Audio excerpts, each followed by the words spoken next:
65 years, napadpad na rin po ako dito sa Shawander. Dito po sa restaurant po ni Idol Basel Manati para tikman po ang kanilang produkto na shawarma at Arab food. Tara, samahan po nila ako!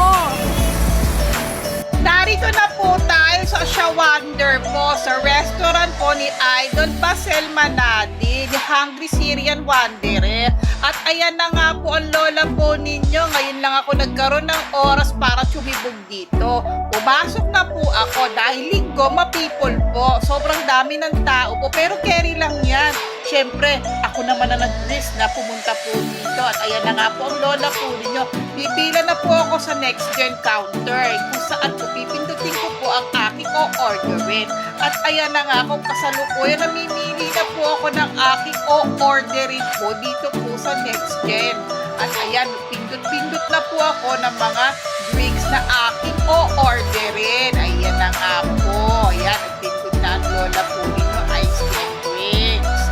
At yun na nga po ang susunod na pangyayari. Pinaflex ko rin po sa inyo yung tsura ng restaurant. At ayan nga po, super dami ng people. Curious din po sila. At ayan na nga po, dahil linggo, family day. At napakahaba po ng pila, pero carry lang. Siyempre, ako naman po ang pumuntang na pusang loob dito. Di siyempre, I have to risk it all na nga lang. Grabe na talaga, piniflex ko po sa inyo kung gaano kahaba ang pila. At ayan na nga din po, pinapakita ko po sa inyo yung kanilang menu. At ayan nga po, di po ba? Fast food style po ang style. At ito naman si Kuya. Nilatag po niya yung hile-hilera po ng shawarma kung saan po naglalagay po siya ng garlic sauce. In fairness ha, masarap po yan. Kasi natikman ko na. Ito naman po si ate, naghahalo naman po, naglalagay ng ingredientes sa biryani rice. Ayan na nga po. Biryani na shawarma po siya ha. Yun nga po. At ito naman si Kuya nung nilagyan na po niya ng karne. Ang shawarma, beef shawarma nga naman po. Ayan. Kasi inisa po niya. At nasalansan po niya ng maayos sa shawarma ang mga ingredients. At pa-flex ko po uli sa inyo, iba pa po nilang pagkain. Meron po silang chicken, at kung ano-ano pa. Meron roasted chicken, na fried chicken po nilang kubos, at saka hummus. At ayan nga po, limited lang ang budget eh. Ito naman si Kuya, nagtuturuan sila ng Pilipino niyang kasama. Ito pa lang nasa left side, di Arabo po siya. Ronjen yata ang kanyang name. Fairness, sa cute si Kuya, kaya napakita ko po sa inyo kung paano sila magtrabaho. In fairness, napakalinis po at napaka-organized. At cute pa si Kuya. Hihihi. At ito na nga po ang lola po ninyo. Flex ko po sa inyo kung gaano kahaba ang bila. At namumukadkad po ang itsura ko po. Grabe pala ang aking kaputian. Hihihihihi. At ito na nga po, after 65 years, nandito na po yung aking in-order na shawarma platter at saka iba pa. At grabe nga naman ang aking pagkagutom. Piniflex ko sa inyo ang itsura ng aking pagkain. Galit-galit muna po tayo. At ayan na nga po, tikim-tikim na. Sarap na sarap ang lola po ninyo. Yan, inom-inom din po ng iced tea. At kain-kain din po ng shawarma. Sinasawsaw ko po sa garlic sauce at saka po sa semi-spicy na sauce nila na in fairness, hindi kaanghangan. At ayan ang lola po ninyo, kain-kain pa rin po ng shawarma at ang price po nito, yung platter kasi in-order ko, konti lang naman ang diferensya sa shawarma din.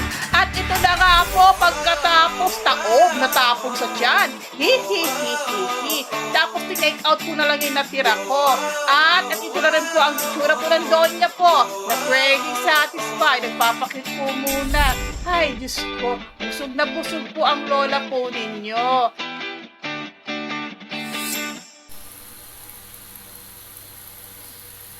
Grabe talaga.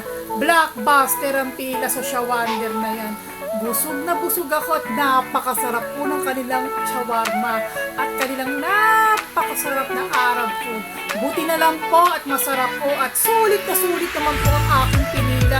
Ako'y busog na busog po sa aking kinain po sa lugar po na yun. Este Restaurant. O, pangungunahan ko na kayo ha. Hindi ko po nakita sila Sir Basel po doon sa kasi Miss Diana.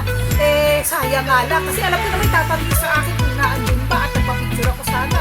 Unfortunately, Jollibee, wala po. Pero okay na rin yun. Eh, sa haba ba naman ng pila, maiisip ko pa naman, naisip ko nga lang, kung nakatuwi na ako sa bahay namin. Masarap po siya. Ang aking komento nga lang po, sana po ay magkaroon po ng dalawang kahera para hindi po masyado mahaba ang pila at hindi po magulo sa pila. Yun lamang po. At magkaroon sila ng malaki-laking pwesto at iba pang branches. I am hoping for that one. Yun nga po. Ay, grabe talaga. Busog pa po ang lola po ninyo ngayon. Grabe. Masaya po ako. Nag-enjoy po ako sa pagkain po. At I am giving a thumbs up po sa aking kinain. Legit na legit po na Arab food po siya. Tatak Saudi nga lang po ang lasa. At nakita ko nga rin po at binidyo ko rin nga naman din po doon na yung pong kanilang pong isa sa mga tauhan po Arabiano po. Talaga nga namang nakakaintindi po nang may kinalaman po sa Arab food. Yun nga po, nung nagbabalik po ng shawarma si Kuya Robin ba yun? Hindi siya idolo. Yun nga lang po. Sayang nga lang po, wala po si Sir Basil po. Nakapagpa-picture po ako kay Idol. Kasi noong ko pa po siya Idol, nung kasagsagan pa po ng pandemic. Lagi kong pinanonood pa yung mga vlog po niya. Naintindihan ko naman po kung bakit hindi po siya nagbablog ngayon kasi siya po ay nakatutok sa negosyo. Ito sunod nga naman po. Yun nga lang po, sana nga lang po hindi po ganun kahaba ang pila at saka po, yun po sa kanilang Facebook, nagtatanong po ako ng kanilang menu. Sana naman po sagutin nyo naman po ako ng maayos. Kung tatanong ko yung menu, para alam ko na i-orderin ko sa susunod. Although iba nga naman po, nagbubuk nga po ako ng Lalamove, saka po ng Joy Pabile, sa Joyride, tinatanggihan po ako, gawa nga po ng napakahaba ng pila. Buti na nga lang po, masarap, worth it naman po aking pinila. Busog na busog po ako, halos 1.5 na oras po ako nakapila, partida ha, magla-lunch, mag-dinner time pa lang po yun. Late snacks na nga po na nangyari po yung bagay na yun. Ang importante po nag-enjoy po tayo sa ating pong kinain. Yun lamang naman po ang aking review. Wala naman pong bad review. In fairness sa pagkain, napakasarap nga naman po. Busog na busog ang lalang po ninyo. And once again po, this is Ella Play. Now signing out. Bye!